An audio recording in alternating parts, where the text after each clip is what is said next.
देश में तो कई जगह ऐसी घटनाएं होती हैं।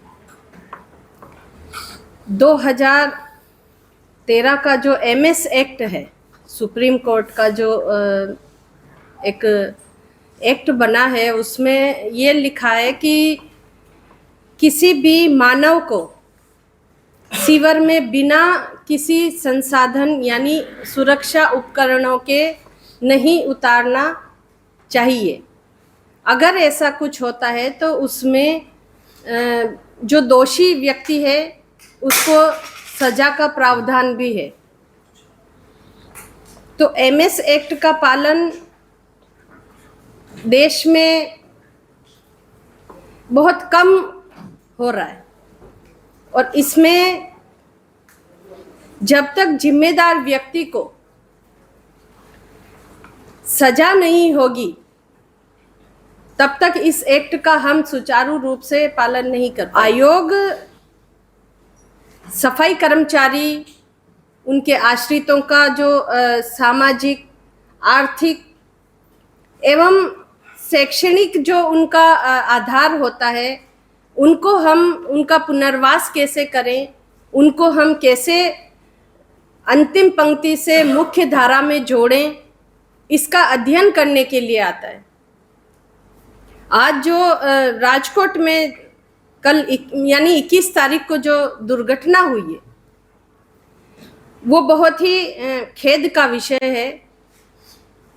इस तरह की दुर्घटना नहीं होनी चाहिए कहीं भी, और इसके लिए हम सबको मिलकर इस चीज का ये मिशन को इसको सीरियसली लेना चाहिए।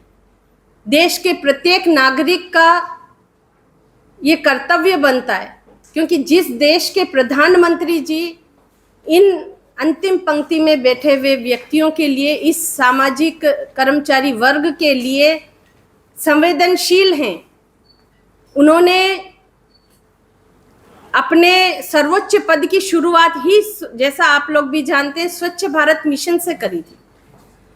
और आप लोगों से ये भी छिपा नहीं है कि हमारे देश के प्रधानमंत्री जी इनको कितना सम्मान देते हैं। इसका उदाहरण प्रयागराज में इनके काम से खुश होकर इनको सम्मानित करना, राज्य में इनके काम से खुश होकर इनको सम्मानित करना, बनारस कॉरिडोर के उद्घाटन के अवसर पर सफाई कर्मचारियों के साथ बैठकर भोजन करना, इस बात का प्रमाण है कि उनके मन में सफाई कर्मचारी वर्ग के प्रति कितनी संवेदना है। तो इस चीज के लिए हम सभी और सभी देश के सब नागरिकों का कर्तव्य बनता है कि अपने मन में इन लोगों के प्रति संवेदना रखें, और कहीं भी इस तरीके का कोई काम होता दिखे तो उस चीज को बिना देर किए उसको रोका जाए, क्योंकि इसमें कुछ सेकंड में ये दुर्घटना हो जाती। इतनी जहरीली गैस उसके अंदर होती है कि बाहर खड़ा हुआ व्यक्ति भी उसको बर्दाश्त नहीं कर सकता। मैडम, आपने सीसीटीवी फुटेज भी देख लो शायद, इस घटना में ये दोनों अंदर उतर रहे, पहले एक आदमी उतरा है, उसके बाद दूसरा उतर रहा है, तो क्या इसमें गलती किसकी आप मानते हैं? देखिए, गलती तो जो काम करवा रहा है उसकी, और थोड़ी बहुत गलती, मेरा ऐसा मानना है कि अवेयरनेस की कमी है। उतरना ही नहीं चाहिए। सबसे पहली बात तो जब तक हमें कोई सुरक्षा उपकरण नहीं मिल जाते हैं, उतरना ही नहीं चाहिए। लेकिन ये चीज इसलिए हम नहीं मान सकते क्योंकि अवेयरनेस नहीं है। गरीब समाज है, गरीब कर्मचारी वर्ग है, अपने बच्चों का, अपने पेट का पालन पोषण करने के लिए वो इस तरीके के काम करने के लिए मजबूर होते हैं। मैडम आज आप मौके वारदात पर गई थी, तो क्या आपकी कमीशन ने इसका कॉग्निजेंस लिया है, और लिया है तो अब क्या कार्रवाई करेगा? देखिए, मौके वारदात पर जो हम देख के आए हैं वो सीवर का ही हॉल था, मेन हॉल था वो, और उसके लिए मैंने जो हिदायत दी थी पहले भी, और अभी भी मैं ये चीज हिदायत ही दे के जा रही हूँ कि इस बार अगर और कुछ ऐसा होता है तो वो फिर माफी के लायक नहीं होगा। वो दोषी को बिल्कुल सजा उसको बिल्कुल मिलनी ही चाहिए और इसके लिए सभी लोगों को प्रयास करना चाहिए। मैडम इसमें जो प्रोटोकॉल मुझे जो फरियाद हुई है फायर वो कॉन्ट्रैक्टर के सामने हुई है, वो इसमें डेथ हो गया है, तो कोई अधिकारी या किसी को मॉनिटरिंग की इसकी कोई कार्यवाही नहीं होगी? बिल्कुल बिल्कुल होनी चाहिए। देखिए कॉन्ट्रैक्टर के अंडर रहेंगे उसमें, और जो मॉनिटरिंग होनी चाहिए वो अगर सही ढंग से होगी तो इस तरीके की घटनाएं कभी नहीं होगी।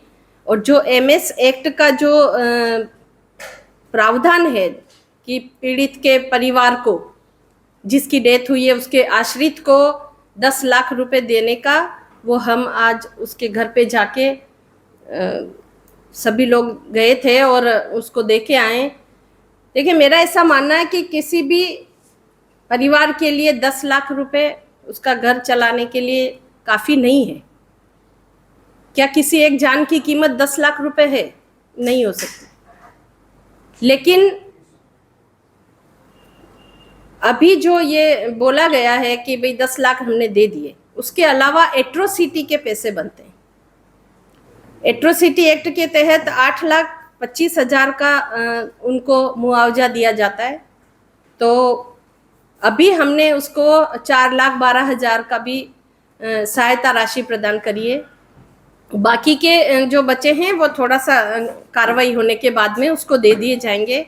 इसके अलावा मेरी तरफ से कि पीड़ित को रहने का कुछ या उसको रोजगार का कोई ऐसा दिया जाए ताकि वो अपना पेट पाल सके, तो उसके मैडम, आश्रितों को इसमें वो कर सके। कॉन्ट्रैक्टर की भी डेथ हुई है, तो आप उनको भी सैनिटेशन वर्कर की तरफ ट्रीट करेंगे और उनको भी मुआवजा वगैरह देने की सिफारिश करेंगे?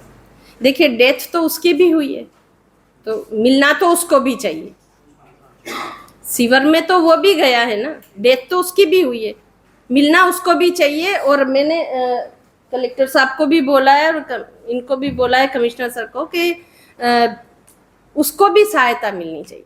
खैर उसने अच्छा नहीं किया, वो सब किया है जो, लेकिन उसको भी मिलना चाहिए।